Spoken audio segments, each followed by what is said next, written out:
hit the ice bath, go to class half a week. Then I got to run back and get a shower, and then I got to go back to my dorm and try and figure out what I'm going to eat for breakfast.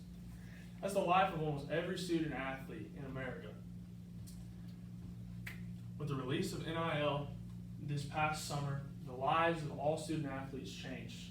They can get endorsement deals. I mean, I can think of an athlete from the University of Kentucky. He got a clothing line deal like without even touching the field, and he's made thousands and thousands of dollars. Another person I can think of is Quinn Ewers. I don't know if anybody's ever heard of him. He's a quarterback for the Ohio State University. He's a freshman, hadn't stepped foot on the campus, hadn't stepped foot on the field. He got an endorsement deal, and he's made a little less than $1 million. This is making student athletes lose sight of why they even come to college, for the simple fact that they're trying to get a degree. They're trying to go out into the world and make the world a better place. So, the article I'm going to read is by John I. Jenkins, and it goes over the pros and cons of NIL, and it basically describes like why athletes are skipping college for the degree, and they're just coming for the money. So, in the words of John I. Jenkins, in an interview with the Times 6 years ago, I expressed support for relaxing prohibitions against student athletes profiting from using their own names, images, and likeness for one simple reason.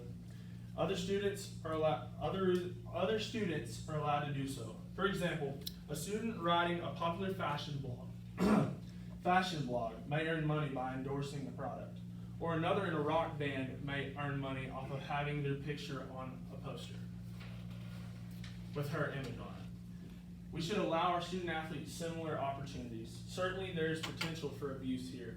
Institutions or their boosters may offer what are recruiting or other enticements under the guise of payments for the use of NIL.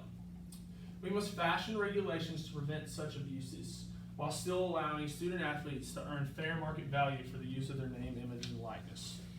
I believe that the regulations currently under consideration by the Senate Committee on Commerce, Science, and Transportation are on the right track. Additionally, a national policy should be established to limit the number of days during an academic term in which an institution may require a student to be away from campus for practices or sporting events. This is necessary because there are schools where classes are made available online for student athletes, or class schedules are arranged so that student athletes attend classes. For example, only 2 days a week in-person engagement with faculty members and fellow students on a regular basis is an essential part of the college experience.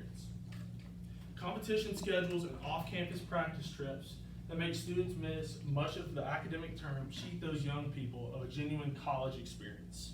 For similar reasons, universities should be prohibited from concentrating student athletes in so-called athletic dorms where they're only around student athletes, which the NCAA supposedly banned in the 90s, but it's still a prevalent thing across universities in the country. Instead, include them in the general student housing population. If students' interactions and relationships are predominantly with students in the athletic programs, they are not receiving the educational experience they deserve. For the well-being of our student athletes, healthcare coverage for athletic injuries should be extended. Currently, the NCAA requires universities to extend healthcare coverage for any injuries to student athletes for 2 years after they've exhausted their eligibility. At the University of Notre Dame, they've extended that for 10 years. So, the NCAA should extend the provision of their coverage for athletic injuries to student athletes across the nation in the same way the University of Notre Dame does. So, let's seize the opportunity for reform while focusing on the work that is at the heart of our mission, the education of student athletes.